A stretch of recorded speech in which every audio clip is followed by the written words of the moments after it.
Nah, I looked at the photo on my desk from the ribbon-cutting ceremony when I'd acquired the Ocean View chain. I was shaking hands with the previous owner, a genuine smile on my face.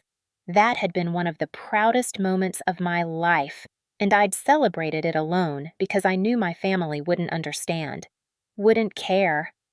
Thank you for being honest with me, Jennifer. Ms. Miller, can I ask you something? Hannah, please call me Hannah. Hannah, I've been doing this for 12 years. I've seen a lot of family dysfunction, but something about this situation feels different. Is there anything I should know? Anything that might help me navigate the next few days? I made my second decision of the afternoon. Jennifer, I think there's about to be a situation with the venue. When it happens, please call me immediately. Can you do that? A situation? She sounded worried. What kind of situation? You'll know it when it happens. Just promise me you'll call. Okay. Yes, I promise. After hanging up, I called Robert Shaw back. Robert, I need you to do something for me regarding the Miller wedding. Go ahead. I want you to call Jennifer Walsh from Pristine Events and inform her that due to a scheduling conflict, the resort needs to cancel the wedding. Full refund of all deposits. Understood. What reason should I give? Tell her we've had a last-minute corporate buyout event that requires the entire facility. Explain that we're unable to accommodate any future bookings for this particular client. Robert was quiet for a moment. Should I offer alternative dates at any of our other properties? No. Make it clear that we cannot accommodate this wedding at any of our 7 regional locations. All 7 locations, he repeated. That's quite definitive. It is. May I ask why? I looked out at the city again, at the life I'd built without my family's knowledge or support. Because the clients requested that a member of their family be removed from the guest list. They said she wasn't family anymore. Robert drew in a sharp breath. They disinvited you from your brother's wedding. They did. And you're the one who owns the venue they booked. I am. He paused. That's quite a position to be in. Robert, when you called Jennifer, please mention that this decision came directly from the chain's owner. Don't elaborate beyond that. Of course. Anything else? Yes. Make the call in exactly 15 minutes. I want to give this a little time to settle first. Consider it done, Hannah. I hung up and swiveled my chair to face the window. The sun was lower now, painting the glass towers gold and orange. Somewhere out there, my family was going about their day, confident in their narrative about me. The struggling daughter, the disappointing sister, the family embarrassment. In 15 minutes, that narrative was going to start unraveling. My phone buzzed with a text from Maria. Your 3 p.m. meeting with the commercial real estate team is in 5 minutes. Conference room A. Cancel it, I texted back. Clear my schedule for the rest of the day. Everything okay? It will be. Just need some time to handle a family matter. I stood and walked to my private bathroom, studying my reflection in the mirror. I looked successful, tailored suit, confident posture, the bearing of someone who'd built something real. But my family had never seen this version of me. They'd created their own version and refused to let reality interfere. My phone rang. Unknown number. I smiled. 14 minutes since my conversation with Robert. He'd always been efficient. Hello? Ms. Miller. Hannah, this is Jennifer Walsh again. Her voice was strained, almost panicked. I just received the most unexpected call from Ocean View Grand Resort. Oh? I kept my voice neutral. What did they say? They're canceling the wedding, complete cancellation. They said there's been a last-minute corporate event that requires the entire facility. She sounded like she was on the verge of tears. Hannah, this has never happened to me before. Never! I've been planning weddings for 12 years. That's terrible, Jennifer. What did they say exactly? The general manager, Robert Shaw, he said the decision came directly from the chain's owner. He was very apologetic but absolutely firm. No alternative dates, no other locations in their chain, nothing. Papers rustled in the background. I have a wedding for 200 people in 5 days, and I have no venue. I don't know what I'm going to do. Did he give you any other details? Not really. Just that it was a corporate decision from someone high up. She paused. Hannah, wait. did you say your last name was Miller? Like the wedding? Yes. Kevin Miller is my brother. Silence. Oh my God. Her voice dropped to almost a whisper. Hannah, I need to ask you something, and please forgive me if this sounds crazy, but do you happen to know anyone who works with this resort chain? Any connections that might help us understand what happened? I looked at the framed photo on my desk again. The ribbon-cutting ceremony. My company's biggest acquisition. The beginning of something I'd built entirely on my own. Jennifer, I said carefully, can I share something with you? Please, anything that might help. The corporate buyout they mentioned, that would be my company. I'm the owner of the entire Ocean View resort chain. The line went completely silent. I counted to 10 before she spoke again. You own the resort chain? All 7 properties? Yes. I acquired them through my hospitality investment firm 3 years ago. But your family, they said you weren't family anymore. They made it sound like you were struggling. Like you were… She trailed off. Like I was what, Jennifer? Like you were the one who needed help. Your brother said something about you having unrealistic dreams. Your parents said you were learning to be realistic about your limitations. I laughed, but it wasn't unkind. Jennifer, can I ask you to do something for me? Yes, of course, anything. Could you conference my brother into this call? I think there's been some miscommunication in my family that needs clearing up. The conference call. Are you sure? Jennifer's voice was hesitant. I mean, this seems very personal. I'm just the wedding planner. Trust me, this is the best way to handle it. Can you call him now? I heard her take a shaky breath. Okay, give me a few minutes to set up the 3-way call. While I waited, I walked back to the window. The city stretched out before me, indifferent and eternal. I'd closed deals in this office that changed skylines. I'd negotiated acquisitions that affected thousands of jobs. But somehow, this conversation with my brother felt bigger than all of that. My phone rang again. Hannah, I have Kevin on the line, Jennifer said. Kevin, your sister Hannah is joining us. What? Kevin's voice was sharp, immediately cold. Jennifer, what's going on? Please tell me you found a solution for the venue crisis. Kevin, I said calmly. Why is she on this call? His tone could have frozen water. Jennifer, I thought we made it clear that Hannah isn't involved in this wedding. We don't need her trying to insert herself into our celebration. I felt that familiar sting, but I kept my voice level. I'm not trying to insert myself anywhere, Kevin. Jennifer called to inform me I'd been removed from the guest list. I agreed with that decision completely. Good. He sounded satisfied. I'm glad she handled it professionally. We don't need any drama or attention-seeking behavior at my wedding. Drama is definitely something to avoid at such a special event, I agreed. Jennifer, you mentioned there was something else you needed to discuss with Kevin about the venue? Jennifer's voice trembled slightly. Kevin, there's been a development. The Ocean View Grand Resort has canceled your wedding. They what? Kevin's shock was immediate. That's impossible. We have a contract. We paid a deposit. They're issuing a full refund, Jennifer explained. But they said due to a last-minute corporate buyout event, they need the entire facility. They can't accommodate the wedding. This is unacceptable. Kevin's voice rose. Jennifer, I don't care what it costs. Find us another high-end location. Money isn't an object. This is my wedding to Victoria, and it needs to be perfect. Kevin, I interjected before Jennifer could respond. Can I ask you something? Make it quick, Hannah. I'm dealing with a real crisis here, not whatever imaginary problems you're having this week. I ignored the jab. When you booked the Ocean View Grand Resort, did you research who owns it? What does that matter? He was getting impatient. Some big corporation. The point is, it's exclusive and expensive, which reflects well on our family's status. Jennifer's voice was barely above a whisper. Kevin, your sister owns the resort chain. The line went silent. I could hear Kevin breathing, but he didn't speak. That's impossible, he finally said.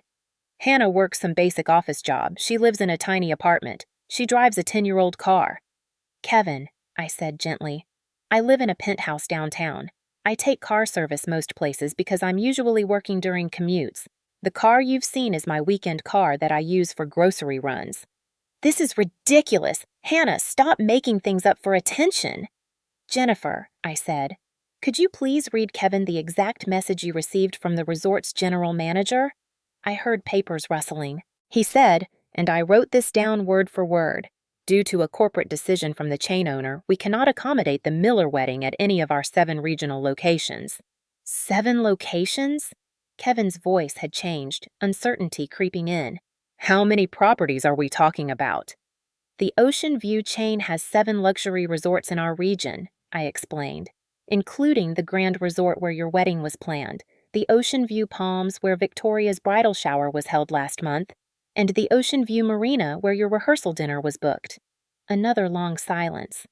Hannah, Kevin said slowly, carefully, as if testing each word. Are you telling me you own all of those places? I own the entire chain, yes. I acquired them in 2021 through Miller Hospitality Holdings. That's my investment company. I named it after our family. The ownership reveal. Jennifer's voice was getting stronger as she began to understand the full scope of the situation. Ms. Miller, when the general manager said the owner made this decision personally, that was you? Yes. After you called to tell me my family had decided I wasn't family anymore, I decided to respect that decision by not hosting family events at my properties. This can't be real, Kevin said, but his voice had lost its certainty. If you own this chain, prove it. Jennifer, are you still there? Yes, Mr. Miller. Call the Ocean View Grand Resort back. Ask for this Robert Shaw person. I want to confirm this directly. Kevin, I said. Jennifer, use 3-way calling if you can. I think Kevin should hear this directly from Robert. A few minutes later, Robert's familiar professional tone joined our conversation. Good afternoon. This is Robert Shaw, General Manager of Ocean View Grand Resort. Mr. Shaw, this is Jennifer Walsh from Pristine Events. I'm here with Kevin Miller and his sister Hannah Miller. There seems to be some confusion about the ownership of your resort chain. No confusion on our end, Ms. Walsh. Robert's voice was perfectly composed. Ms. Hannah Miller is the sole owner of all Ocean View Resort properties. She acquired our chain in 2021 and has been an exceptional owner. Is there something specific you need clarified? Kevin's breathing was audible on the line. How much? His voice was barely a whisper. How much did those resorts cost? Robert paused. I'm not sure I should discuss financial details without Ms. Miller's permission, but it was a significant acquisition. The purchase price was over $200 million for the entire chain. The line went completely quiet except for the sound of Kevin's heavy breathing. Mr. Miller, Robert continued, I understand there was some confusion about the wedding booking. Ms. Miller has instructed us to provide a full refund, which we're processing immediately. I apologize for any inconvenience, but the decision came directly from ownership. Kevin, I said gently, are you still there? I don't understand. His voice cracked. Hannah, how do you own a $200 million resort chain? Where did that money come from? I leaned back in my chair, looking at the certificates on my wall. Business degrees, industry awards, photos with governors and CEOs, a life my family had never asked about. I've been building my investment portfolio since college, Kevin. I started with small property investments, a duplex, then a small apartment building. I grew from there. The resort chain was my largest acquisition, but I have holdings in several other industries as well. But Mom and Dad said you were struggling. They said your business ideas never worked out. They said that because I stopped talking about my work with the family. Every time I tried to share my successes, the response was dismissive or the conversation got redirected to your achievements, Kevin. It became easier to let you all think what you wanted to think. Jennifer's voice was hesitant. Should I leave you two to talk privately? Actually, Jennifer, I have a question for you, I said. How quickly could you find an alternative venue for Kevin's wedding? Ms. Miller, Hannah, with 5 days' notice and 200 guests, it would be nearly impossible to find something comparable to the Ocean View Grand. Most venues of that caliber are booked a year or more in advance. What if I told you I could guarantee you a venue that's even more exclusive? Kevin's voice was sharp. Hannah, what are you doing? I'm being a good sister, Kevin. Jennifer, I continued, there's an 8th Ocean View property that's not open to public bookings. It's my private resort on Catalina Island. I use it for executive retreats and special occasions. A private island resort? Jennifer's voice had gone up an octave. I've heard rumors about that property, but I didn't know it was part of the Ocean View chain. It's not, technically. It's my personal property. 40 acres with a private beach, helicopter pad, and facilities for up to 300 guests. Full catering staff, event coordination team, luxury accommodations for the wedding party and immediate family. The line was silent. I could picture Kevin's face, caught between disbelief and something else. Hope, maybe. Or fear. Why would you? Kevin's voice was strained. After everything we said, why would you offer that? Because despite what happened today, you're still my brother, and Victoria deserves a beautiful wedding. I don't know what to say. You don't need to say anything right now, Kevin. You're probably in shock. But here's what I propose. You and Victoria can have your wedding at my private resort. All expenses covered, full luxury service, helicopter transport for the bridal party, everything you dreamed of, and more. Jennifer was clearly taking notes. I could hear her pen scratching. Ms. Miller, this is incredibly generous. There's just one condition, I continued. Kevin's voice turned wary. What condition? I'd like to be invited to my brother's wedding. The silence stretched for nearly 20 seconds. I waited, watching the sun sink lower over the city. Of course, Kevin finally whispered. Of course you're invited. Hannah, we need to talk. Really talk. We will. But first, let's make sure you have the wedding of your dreams. Jennifer, can you handle coordinating with my events team for the island property? Absolutely. Her voice was filled with a mixture of relief and amazement. This is the most incredible turnaround I've ever experienced in my career. Robert, are you still on the line? Yes, Ms. Miller.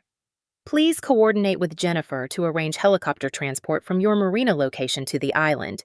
Make sure the transition is seamless for all the guests. It would be my pleasure. After we'd finished coordinating the logistics, guest transportation schedules, catering preferences, accommodation assignments, Jennifer and Robert left the call, leaving just Kevin and me on the line. The silence between us felt different now, heavy with years of misunderstanding and assumptions. Hannah, Kevin said quietly, I owe you the biggest apology of my life. Kevin, we both made mistakes. I should have been more open about my success, and you should have asked more questions instead of making assumptions. No, Hannah, don't do that. Don't make this equal. We treated you terribly, all of us. Mom and Dad think you're struggling to pay rent. I let them think that. I know. How successful are you really? His voice was small, younger than I'd heard it in years. I looked around my office, the city view, the mahogany desk, the photos from various business acquisitions and charity events. My net worth is around $400 million, Kevin. The resort chain is just one part of my portfolio. 400, he trailed off. Million? Yes. All this time I thought you were just dreaming, that you hadn't figured out real life yet. I figured out real life differently than our family expected, but I did figure it out. Kevin was quiet for a long moment. When he spoke again, his voice was different, careful. Hannah, the wedding invitation, that wasn't my idea. Mom and Dad convinced me that having you there would create drama, that you'd try to make the day about yourself. Kevin, when have I ever tried to make family events about myself? Another long pause. Never. You've never done that. You usually sit quietly in the background, hardly talking about yourself at all. Exactly. I show up, I'm supportive, and I keep my own life private, which we interpreted as failure instead of discretion. It seems that way. Hannah, his voice cracked. I need to tell you something. I need to be honest with you. Okay. 6 months ago, I Googled you. After you helped me when I had that car accident, I was curious. You showed up in the middle of the night, handled everything so efficiently, paid for the tow truck before I could even reach for my wallet. Something about the way you handled it made me wonder. My chest tightened. And what did you find? Articles about Miller Hospitality Holdings, a profile in a business magazine about your acquisition strategy. A photo of you at a charity gala with the mayor." He took a shaky breath. "I found out you were successful, really successful, and I didn't tell anyone." This was the twist that hurt. Not the initial dismissal, but the active choice to maintain the lie. "Why?" My voice was steady, but I gripped the armrest of my chair. "Why didn't you say anything?" "Because I was a coward." The words came out in a rush. "I was scared of what it would mean. Mom and Dad had been so dismissive of you for so long. If I told them the truth, they'd feel humiliated. They'd be angry, at themselves, maybe at me for knowing and not saying anything. And selfishly, I didn't want to deal with that drama. I didn't want to disrupt our family dynamic." "So you chose their comfort over defending me?" "Yes." His voice broke. "Yes, I did. And that's unforgivable, Hannah. I knew the truth, and I watched them exclude you anyway. When they suggested removing you from the wedding, I could have stopped it. I should have stopped it. Instead, I stayed silent." I stood and walked to the window again, pressing my palm against the cool glass. The city lights were beginning to twinkle as dusk settled in. "Kevin, that hurts more than their ignorance ever did. They didn't know, but you did. You knew, and you still let them treat me like a failure." "I know." He was crying now. I could hear it in his voice. "I know, and I'm so sorry. I'm so fucking sorry, Hannah. You deserved a brother who would stand up for you, and instead, you got me, someone who took the easy way out. Why are you telling me this now? Because you deserve the truth. All of it. And because," he took a shuddering breath, "because I don't want to build our new relationship on another lie. You're offering us this incredible gift, and I can't accept it without you knowing exactly how badly I betrayed you." I closed my eyes, feeling the weight of his confession. Part of me wanted to be angry, to rescind the offer, to let him drown in the consequences of his cowardice. But another part of me, the part that had built a business on reading people, on understanding complex motivations, recognized that this confession was harder than any apology. "Kevin," I said finally, "I appreciate you telling me. It doesn't erase what you did, but it's honest. And that's what we need moving forward. Honesty." "You're still willing to host our wedding? After I just told you." "Yes, because you're right. We can't build something new on lies. And because I believe people can change. You're showing me right now that you can. I don't deserve this kindness." "Maybe not, but I'm giving it anyway. That's what family should do." He was quiet for a moment. "Victoria is going to want to meet you properly, before the wedding, if possible. I'd like that. And Hannah, don't tell Mom and Dad yet about the business, about how successful you are. Let's just tell them the venue got resolved." I frowned. "Why wait?" "Because right now they're going to be defensive and embarrassed. Let's give them the beautiful wedding celebration first. Then, afterward, when everyone's relaxed and happy, we can have a real family conversation about everything. They'll be more open to hearing the truth when they're not in crisis mode." I considered this. Kevin was right. Springing this on them now would put them on the defensive. Better to let them enjoy the wedding, let their guard down, and then address the bigger issues. "Okay," I agreed. "We'll wait until after the wedding. But Kevin, when we do tell them, I'm not going to soften it. They need to understand the full scope of what they've done." "I understand, and I'll back you up this time, I promise." After we hung up, I sat in the gathering darkness of my office. I didn't turn on the lights. The city glowed below, a constellation of windows and streetlights and headlights, each one representing a life, a story, a person making choices.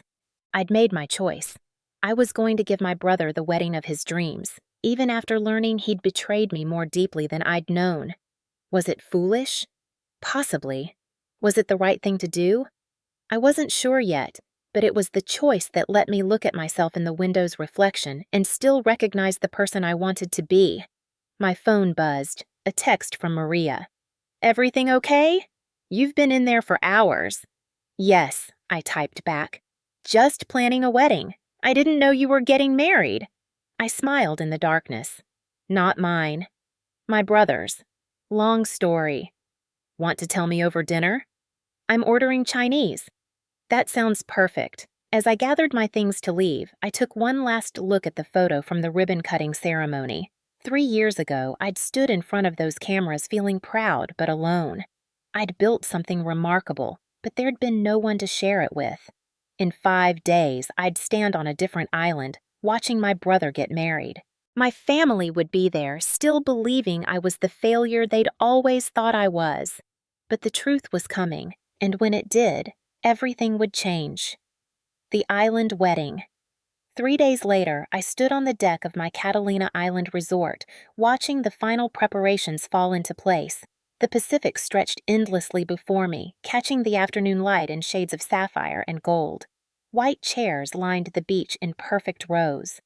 Thousands of fairy lights waited in the palm trees, ready to transform the island into something magical once the sun set. Maria had flown out the day before to help coordinate. "This is insane," she'd whispered as we walked the property. "You're giving them $1 million wedding." "Closer to 2, I'd corrected. "But who's counting?" Now, standing at the helicopter pad, I watched the first wave of guests arrive. My parents were on the second helicopter, sitting stiffly in their seats, eyes wide as they took in the island below. Thomas and Susan Miller stepped onto the tarmac looking like they'd landed on another planet. "Hannah," my mother said, her voice tight. How did you arrange this?" "I have some connections in the hospitality industry," I said, keeping my answer deliberately vague. "Kevin and Victoria deserve something special." My father looked around at the manicured grounds, the luxury villas nestled among the trees, the pristine beach. "This must have cost a fortune. How are we supposed to pay you back for this?" "It's a gift, Dad. Don't worry about it." "But Hannah, you can't afford something like this." He looked genuinely concerned. "This is the kind of place billionaires rent. Are you in some kind of debt? Did you borrow money you can't pay back?" I smiled, despite the sting of his assumptions. "Dad, we agreed to have family conversations after the wedding. Tonight is about Kevin and Victoria. Let's just enjoy it." He nodded, but I could see the questions churning behind his eyes. My mother touched my arm, and for a moment, something like genuine emotion crossed her face. "Thank you for doing this, despite everything." "You're welcome, Mom." The ceremony began at sunset. Kevin stood at an altar draped in white fabric, the ocean as his backdrop.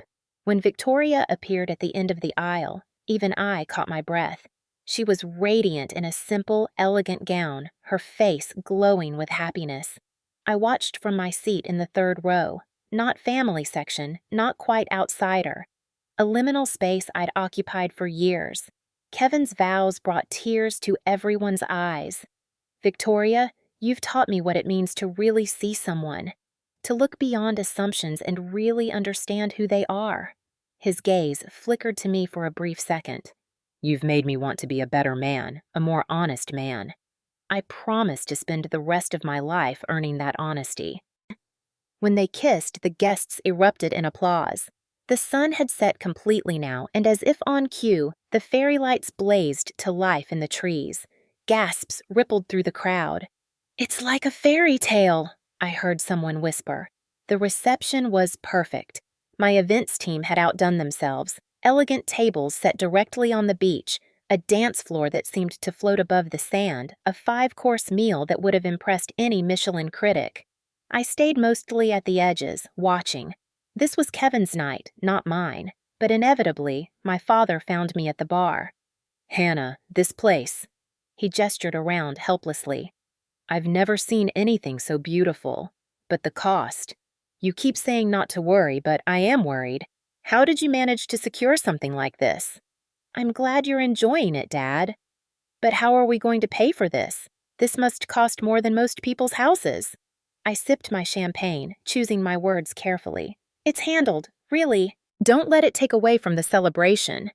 "Hannah, you can't afford something like this." He said it gently, like he was trying to protect me. "Nobody can except maybe actual billionaires." The irony made me smile. "Dad, we agreed. Family conversations after the wedding." He studied my face for a long moment, and I saw confusion there, maybe the beginning of suspicion. "You're different tonight, more confident, like you're in your element." Maybe I am, I said softly. Later, my mother pulled me aside during the dancing. Kevin and Victoria were swaying together on the dance floor, lost in their own world. Hannah, I need to apologize for the invitation situation. Susan's eyes were red. David told me what happened with the wedding planner. It's not okay. We made assumptions about you, about your life, and we were wrong to exclude you. It's okay, Mom. No, it's not. She grabbed my hands. We treated you poorly. We made it sound like you were struggling, like you weren't successful. And then you arranged this incredible celebration for your brother after we hurt you. I feel terrible. We can talk about all of this tomorrow, I said, squeezing her hands. Tonight is about celebrating Kevin and Victoria. She looked around at the fairy tale setting, at the family members dancing and laughing at the sheer luxury surrounding us. How did you really do this, Hannah? Please, I need to understand. I looked at my mother, this woman who'd raised me, who'd taught me to read, who'd volunteered countless hours at literacy programs because she believed in helping others, who'd also dismissed every dream I'd ever shared with her. Tomorrow, Mom, I promise. Tomorrow we'll have that conversation, the morning after. The next morning, the entire family gathered for brunch on the resort's main terrace. The view was spectacular. Endless ocean, the distant California coastline barely visible through the morning haze. The tables were set with fresh flowers and mimosas, a spread of gourmet breakfast foods that would have cost thousands at any normal venue. Everyone was still glowing from the wedding. Kevin and Victoria sat close together, hands intertwined. My parents looked relaxed in a way I hadn't seen in years. My father set down his coffee cup with a decisive clink. So, I think it's time for some honest family conversation. Kevin and Victoria exchanged glances. Dad, there are some things about Hannah that we need to discuss, Kevin said carefully. Things about how she managed to arrange all of this luxury. I took a breath, setting down my own cup. Before anyone says anything, I want to be clear that I didn't arrange this celebration to prove a point or make anyone feel bad. I did it because I love this family, despite our communication problems. Communication problems? My mother raised an eyebrow. Hannah, what do you mean? Mom, when was the last time you asked me about my work? Really asked, not just made polite conversation before changing the subject? She was quiet for a moment. I suppose I assumed if something important was happening, you'd tell us. I tried to, many times, but every time I shared good news about my business, the conversation got redirected to someone else's achievements, or I was told I was being unrealistic. My father frowned. That's not true, Hannah. We've always been supportive. Dad, 2 months ago, I tried to tell you about a major business acquisition I'd completed. You told me I should focus on getting a stable job with benefits instead of chasing dreams. Victoria spoke up quietly. What kind of acquisition? I looked around the table at my family. These people I loved despite everything. This moment had been coming for 8 years. Time to stop hiding. I bought a chain of luxury resorts for $200 million. The silence was absolute. A seagull cried somewhere overhead. 200 million? My mother's voice was barely a whisper. Hannah, that's not funny. The Ocean View Resort Chain. 7 properties, including the one where you originally booked the wedding. Kevin leaned forward. Hannah, tell them the rest. I own the resort we're sitting on right now. This is my private island, along with various other real estate investments, technology companies, and financial holdings. I paused, letting it sink in. My total net worth is approximately $400 million. My father's coffee cup slipped from his hand, clattering against the saucer. Coffee spilled across the white tablecloth, spreading like a dark stain. 400 million, he repeated numbly. Yes. My mother stared at me, her face cycling through disbelief, shock, and something that looked like horror. And we told people you were struggling. We worried about your future. We excluded you from family events because we thought you were unsuccessful. I know. How long? My father's voice was hoarse. How long have you had this level of success? I've been building my portfolio for 8 years. The major growth happened in the last 4 years. 8 years. He said it like a curse. 8 years, and we never knew. You never asked, and when I tried to tell you, you dismissed it. The reckoning. Victoria reached across the table and took my hand. Hannah, this explains so much about you. That quiet confidence, the way you handle yourself. You weren't struggling, you were succeeding beyond anything we could imagine. And we treated you like a failure, Kevin said, his voice thick with emotion. Like an embarrassment to the family. Success isn't just about money, I said gently. You've all built relationships, careers, families. Those are successes too. But the money. My father was struggling with the concept, his face pale. $400 million, Hannah. That's generational wealth. That's... He stopped, and I saw something crumble behind his eyes. What is it, Dad? 4 years ago, he said slowly, you offered to help with my firm. You said you had some capital to invest. I remember. I laughed at you. His voice cracked. I told you that you didn't understand real business, that you should get your own house in order before trying to help others. I know. How much were you offering? I hesitated. $5 million? For a 40% stake in the firm. The color drained completely from his face. $5 million. It would have saved your business, Dad. The recession hit you hard that year. You had to lay off half your staff. Thomas Miller, successful accountant and family patriarch, put his face in his hands. His shoulders shook. I could have saved them, my employees, people who'd worked for me for years. I could have kept them employed. Instead, I destroyed their livelihoods because I was too proud to accept help from my daughter. You didn't know, I said softly. I should have asked.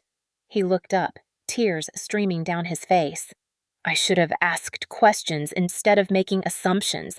I should have trusted that my daughter might actually know what she was talking about.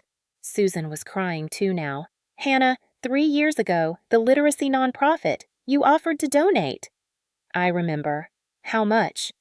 $2 million, enough to expand your programs to every elementary school in the county. And I refused.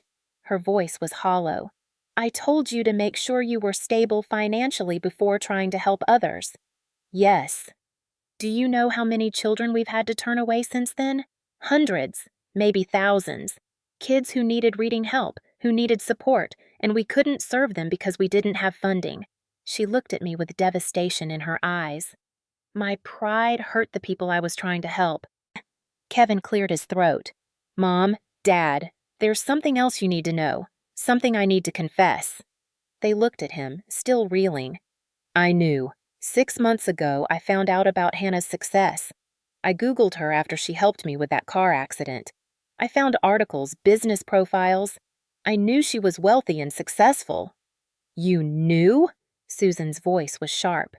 And you didn't tell us? No, because I was a coward. Kevin's hands were shaking. I didn't want to deal with the fallout. I didn't want you to feel embarrassed or have to confront how you'd been treating her, so I stayed silent. Even when you suggested removing Hannah from the wedding, I didn't defend her. I let it happen because it was easier than telling the truth. Kevin... Victoria looked at her new husband with a mixture of disappointment and understanding. I chose your comfort over her dignity, Kevin said to our parents. That makes me just as guilty as you. The terrace fell silent except for the sound of waves and seagulls. The beautiful morning suddenly felt heavy, weighted with years of missed opportunities and willful ignorance. Hannah, my father finally said, can we start over? Can our family start over with you? I thought about all the years of dismissive comments, the assumptions, the way my achievements had been minimized or ignored. But I also thought about my father's breakdown just now, the genuine devastation in my mother's eyes. Kevin's confession. I'd like that, I said carefully. But it has to be genuine. No more assumptions about my life or my choices. When I share something I'm proud of, I need it to be received with the same enthusiasm the family shows for everyone else's achievements. Absolutely, my father said. And we need honesty. Even when it's uncomfortable. Even when it challenges what you think you know. Yes, my mother agreed. Anything. There's one more thing. I looked at each of them in turn. I need you to tell the extended family the truth. All of it. No hiding, no saving face. If we're going to start over, it has to be with complete transparency. My mother paled. Hannah, they'll think we're terrible parents, that we failed you. You made mistakes, but hiding those mistakes just perpetuates the problem. What if we can't do it? Susan's voice was small. What if we fall back into old patterns? Then we address it when it happens, I said. Change isn't a one-time decision. It's a daily choice. Victoria spoke up, her voice clear and firm. Can I say something? As someone who just married into this family? Please, I said. You all assumed instead of asking. You created a narrative about Hannah that made you comfortable, and you refused to let reality interfere with that narrative. She looked at Thomas and Susan. Hannah showed grace and generosity while you showed judgment and dismissal. If you can't recognize how extraordinary her response has been, then you don't deserve the second chance she's offering. The bluntness of it hung in the air. My parents looked shocked, but Kevin was nodding. She's right, he said. Hannah, you could have destroyed us with this. You could have let our wedding collapse, publicly humiliated us, made us feel the way you felt for years. Instead, you gave us the most beautiful celebration imaginable. I need to be honest about something too, I said, the words coming harder than I expected. Part of me did want you to feel shame. When I canceled that first venue, part of me wanted you to understand what judgment feels like, what it's like to be excluded and dismissed. Of course you did, Victoria said. That's human. But revenge doesn't feel good, I continued. It just feels empty. So I'm offering this second chance, not because you deserve it, but because I want our family to be better. I want us to be real with each other. Wait. My father reached across the table, his hand trembling. I don't know how to fix what we've broken. I took his hand. We start by being honest, by asking questions, by celebrating each other's successes instead of feeling threatened by them. Can you forgive us? My mother asked. I looked at her, this complicated woman who'd taught me to read, who dedicated her life to helping children, but who couldn't see her own daughter clearly. I'm working on it, I said honestly. Forgiveness isn't instant, but I'm willing to try, 6 months later. The restaurant was one of those new farm-to-table places in the city, trendy enough to require reservations but casual enough for a family dinner. I arrived first, taking a seat at our usual table by the window. My phone buzzed with a text from Kevin. Running 5 min late, Victoria's stuck in traffic. No problem, I texted back. My parents arrived next. My father looked better than he had in years, less stressed, more present. The client referrals I'd provided had helped stabilize his firm, but more than that, he seemed lighter somehow. Hannah. He kissed my cheek, then actually pulled out my mother's chair before sitting down himself. A small thing, but he never used to do that. How was your week? My mother asked, and I could tell she actually wanted to know.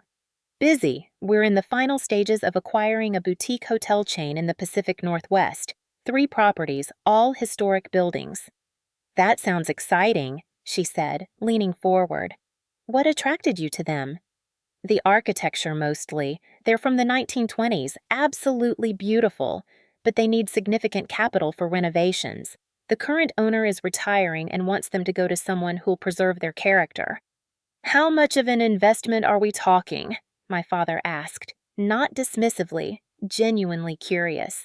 About $30 million for the acquisition, another $15 for renovations over 3 years. He whistled low. That's substantial. Have you done the projections on ROI? And just like that, we were having a real conversation about my work. Not my father telling me how business works, but actually asking about my strategy, my reasoning. It wasn't perfect. Last month, he'd slipped back into old patterns, suggesting I was being too aggressive with an investment. But when I'd called him on it, he'd actually apologized. You're right. I don't know this market as well as you do. Tell me why you think it's the right move. Progress. Kevin and Victoria arrived, bringing a wave of cold air with them. Sorry we're late, Victoria said, unwinding her scarf. She looked tired but happy. Work was insane. "How's the new position?" I asked. "Overwhelming," she admitted. "But good. Thanks again for the introduction." I'd connected Victoria with a former colleague who was looking for a marketing director. She'd aced the interview on her own merits, but I'd gotten her in the door. "You earned it," I said. "I just made a phone call." Dinner conversation flowed more naturally than it had in years. We talked about Kevin's upcoming business trip, my mother's nonprofit expansion. They'd just opened their 5th literacy center with the funding I'd provided, and my father's newest client, a tech startup that reminded him of how much he enjoyed working with entrepreneurs. But it wasn't all smooth. When the check came, my father reached for it instinctively, then stopped. This was still awkward, him accepting that I not only could pay, but that my definition of expensive dinner had a few more zeros than his. "I've got this," I said gently. "Hannah, you always pay," he protested but weakly. "Dad, let me, please." He nodded, and I could see it still bothered him. Pride doesn't disappear overnight. After dinner, as we stood on the sidewalk saying our goodbyes, my mother hugged me tight. "Thank you for dinner, and for," she gestured vaguely, "for everything." "You're welcome, Mom." "The Literacy Center graduation is next month," she said. "Will you come? Maybe say a few words? The kids would love to meet you." 6 months ago, she wouldn't have asked, wouldn't have wanted to acknowledge my involvement publicly. I'd be honored. Kevin walked me to my car. "You okay?" he asked. Dad was weird about the check again. "He's trying. They're all trying." "Are we enough?" Kevin's voice was quiet. "Is this enough progress, or are we still failing you?" I thought about it, really thought about it. "You're trying, Kevin. That's what matters. Change is hard, especially after years of habits." "I'm in therapy, you know," he said suddenly. "Dealing with the guilt of knowing and not saying anything. My therapist thinks I was complicit in a family system that needed a scapegoat." "That's heavy." "It's true, though." He looked at me. "We needed someone to be the unsuccessful one so the rest of us could feel better about our modest achievements. You threatened that narrative, so we pushed you down instead of celebrating you." "Kevin." "No, let me finish. I'm working on it. On being better. On being the brother you deserved all along." He smiled sadly. "I'll probably never fully get there, but I'm trying." I hugged him. That's all I can ask. Driving home, I thought about where we'd been 6 months ago and where we were now. Not perfect, not healed, but better. Real. My phone rang as I pulled into my building's parking garage. My mother. "Hi, Mom." "Hannah, I'm sorry to call so late, but I wanted to ask you something." "What is it?" "The literacy program. We're looking at expanding to rural areas next year, but the logistics are complicated. Different needs, different challenges." She paused. "Would you be willing to sit down with our board and talk about it? Not for money. We have funding now thanks to you, but for strategic advice. You've built something from nothing. You understand scaling and systems. We need that expertise." My throat tightened. She was asking for my help, not my money, my knowledge, my skills. "I'd be happy to, Mom." "Thank you. And Hannah?" "Yes?" "I'm proud of you. I should have said that years ago, but I'm saying it now. I'm proud of the woman you've become, the business you've built, the grace you've shown us even when we didn't deserve it." I sat in my car in the dark garage, phone pressed to my ear, blinking back tears. "Thank you, Mom. That means more than you know." After we hung up, I sat for a few more minutes, letting the moment settle. This awkward, imperfect, slowly healing relationship was worth more than all the business success in the world. I thought about the girl I'd been at 24, starting her first real estate investment with borrowed money and borrowed courage. She'd dreamed of success, yes, but more than that, she'd dreamed of being seen by her family. Really seen. It had taken 8 years and a wedding on a private island. But finally, they were looking, and what they saw was real. I grabbed my phone and pulled up the family text chain, something that hadn't existed 6 months ago. "Thanks for dinner tonight," I typed. "Same time next month?" The responses came quickly. "Absolutely. Dad, wouldn't miss it. Love you. Mom, already marked on my calendar. Kevin, can I pick the restaurant next time? I found this amazing place. Victoria. I smiled, put the car in park, and headed up to my penthouse.